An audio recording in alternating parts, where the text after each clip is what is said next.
Bismillahirrahmanirrahim. Assalamualaikum warahmatullahi wabarakatuh. Alhamdulillahillazi arsalulahu bilhuda wa dinil haq liyuzhiruhu ala dini kulli walau karihal musyrikun.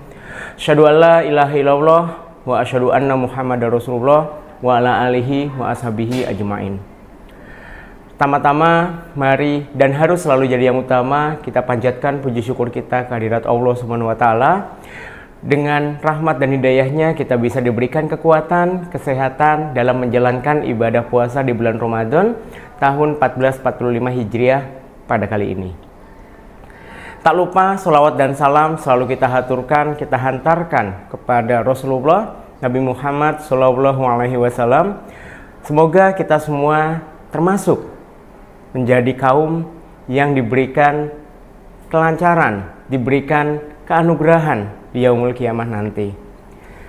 Saudara-saudara sekalian yang dirahmati oleh Allah, saat ini kita sedang menjalani ibadah puasa Ramadan yang dimana puasa bukan hanya tentang lapar dan haus belaka.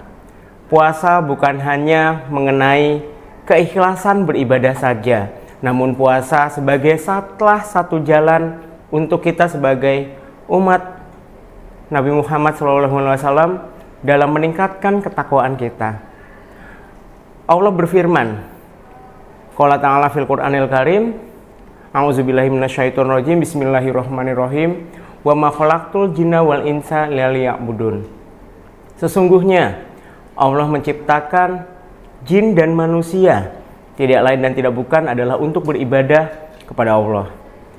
Di puasa kali ini, di Ramadan kali ini, salah satu jalan supaya kita bisa meningkatkan takwa kita kepada Allah. Hal yang dilakukan oleh umat muslim se-Indonesia setiap bulan Ramadan melaksanakan rutinitas ibadah yang dimana dengan rutinitas ibadah tersebut selalu dilakukan sahur, berbuka puasa, sholat tarawih berjamaah selama 1 bulan penuh. Bagaimana lantas yang ada pada masa kolonial Hindia Belanda dahulu? Saudara-saudaraku sekalian, pada hari ini kita menjalani aktivitas puasa yang sebebas-bebasnya. Kita bisa sahur dengan waktu yang setiap orang berbeda. Kita bisa melaksanakan sholat duha, sholat zuhur, sholat asar, sholat maghrib, sholat isya, sholat tarawih, dan sholat subuh secara berjamaah sebebas-bebasnya.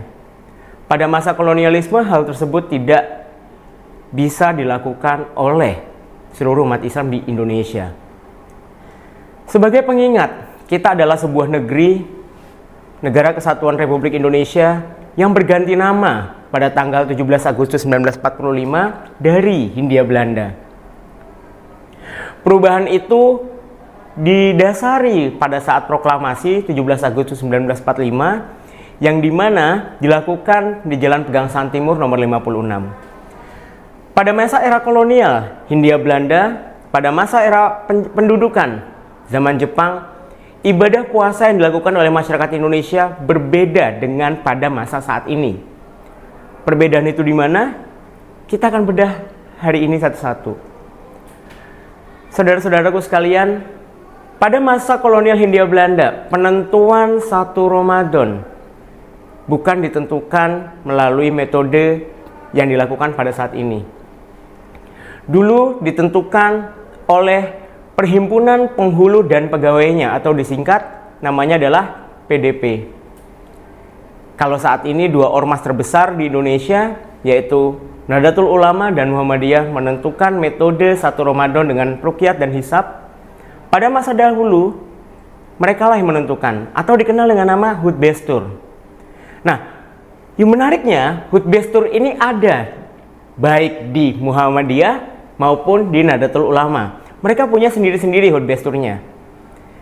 Dan umat atau masyarakat yang mengikuti Muhammadiyah, yang mengikuti Nahdlatul Ulama akan mengikuti instruksi dari pimpinan dari masing-masing Hutbestur itu sendiri. Nah, tanda untuk mengawali satu Ramadan, masing-masing khutbah pun memiliki cara sendiri-sendiri yang relatif sama sebenarnya. Mungkin kita sekarang mengetahui bahwasanya kenapa ketika bulan Ramadan, kenapa ketika bulan Idul Fitri menjelang, selalu dimeriahkan oleh bunyi letupan-letupan petasan, atau dalam istilah bahasa Jawanya adalah mercon. Selalu dipenuhi dengan mercon dan sebagainya, ledakan-ledakan ringan. Nah, saudara-saudaraku sekalian, pada masa kolonial Hindia Belanda itu rutin dilakukan di setiap segmentasi, setiap bagian-bagian di daerah-daerah, bahkan sampai di wilayah yang bersifat nasional. Konsepsi nasional tentu saja bukan konsepsi nasional Republik Indonesia. Konsepsi nasional di sini adalah konsepsi nasional dari Hindia Belanda.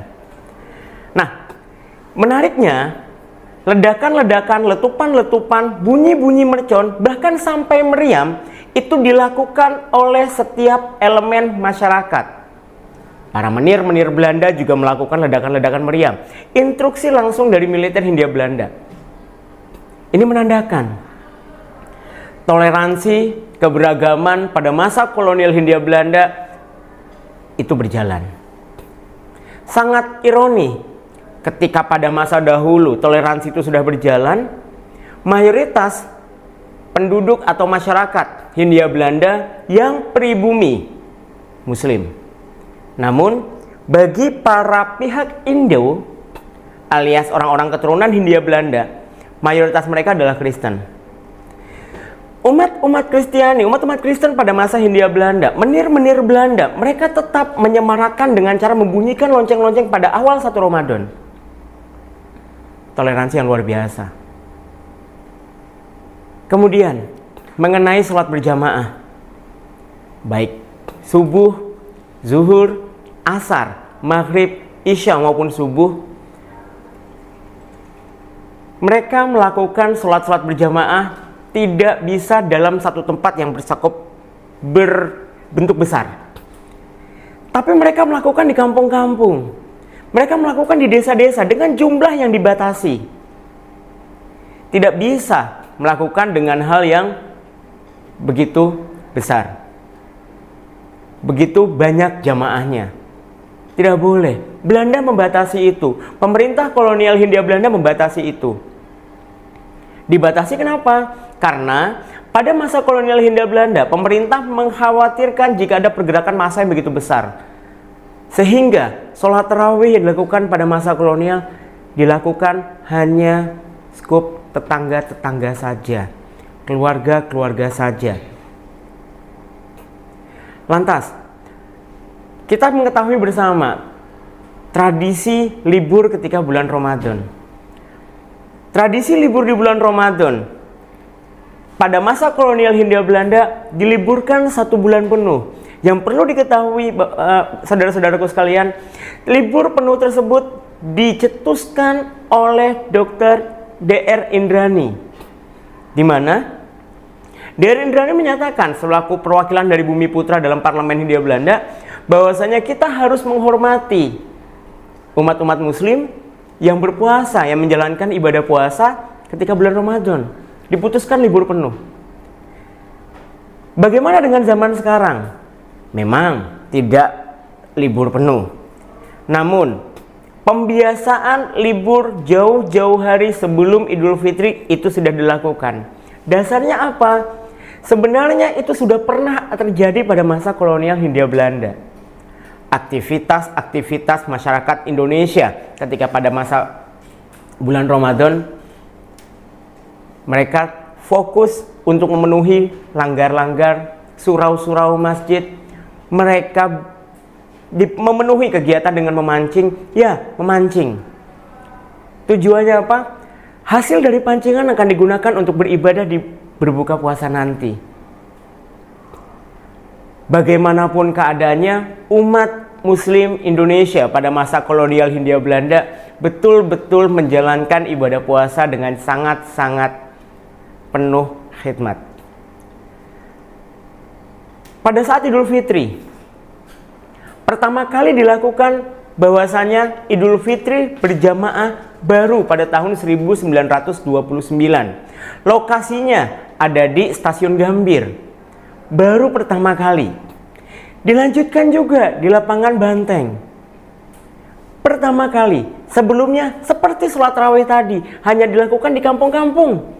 Hanya dilakukan dengan tetangga-tetangga. Halaman tetangga yang punya halaman luas digunakan dengan batasan yang sedikit. Beribadah di bulan Ramadan, saudara-saudaraku sekalian, merupakan sebuah sarana ibadah yang benar-benar dinantikan oleh setiap umat muslim di dunia. Tak ada hambatan, tidak ada halangan. Keadaannya bagaimana? Pada masyarakat Indonesia di era kolonial Hindia Belanda, mereka tetap menjalankan itu semua. Berbeda penguasa, berbeda juga yang dilakukan. Saudaraku sekalian, pada era pendudukan Jepang, sangat miris umat muslim menjalankan ibadah Ramadan. Karena kewajiban melaksanakan sekire itu terus terjadi. Sekire adalah pemujaan terhadap matahari terbit. Dilakukan oleh serdadu Jepang, dilakukan oleh seluruh masyarakat Indonesia. Tidak peduli dia muslim, tidak peduli non-muslim, mereka melakukan. Dan itu terjadi di bulan Ramadan. Di Tasikmalaya, Kiai Haji Zainal Mustafa dan para santrinya menolak hal tersebut, menganggap itu adalah perbuatan syirik. Para serdadu Jepang tidak peduli. Kalau tidak melakukan, itu adalah penghinaan bagi seorang kaisar yang katanya merupakan titisan dari Dewa Matahari. Umat muslim di belahan lain, dengan sekire yang rutin dilakukan pada masa kolonial Jepang, ada yang melakukan, ada juga yang tidak melakukan. Tapi tentu saja dengan konsekuensi yang terjadi, yang didapatkan oleh yang tidak melakukan tersebut. Dasarnya mereka tidak melakukan, dasarnya dan tidak melakukan, mereka kembali dari niatan.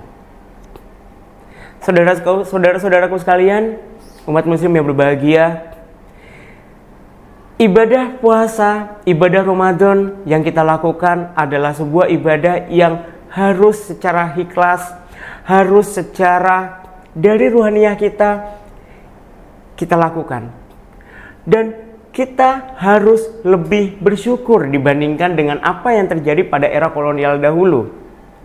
Keadaan kita Ramadan bebas, berpuasa, warung tutup, keadaan mendukung, berbuka puasa bersama dengan keluarga atau dengan kerabat tidak dilarang. Sholat tarawih berjamaah terbuka di seluruh masjid yang ada di tanah air, yang itu tidak pernah didapatkan pada masa kolonial. Masa Idul Fitri, sholat Id terbuka di setiap lapangan-lapangan yang luas. Setiap masjid ada. Maka dari sini tidak ada alasan apapun untuk kita harus bersyukur dalam setiap menjalani ibadah. Perkuat takwa kita, perkuat iman kita di bulan suci Ramadan tahun 1445 Hijriah. Semoga kita menjadi manusia yang unggul, manusia yang meningkatkan takwa kita kepada Allah. Di bulan Syawal nanti, fitrah yang akan kita dapatkan. Harapan-harapan masyarakat Indonesia pada masa kolonial pun demikian. Dan insya Allah mereka berhasil, dan insya Allah kita pun juga berhasil. Demikian yang bisa kita sampaikan pada kesempatan yang berbahagia ini. Usikum wa nafsi bitaqwallah. Wassalamualaikum warahmatullahi wabarakatuh.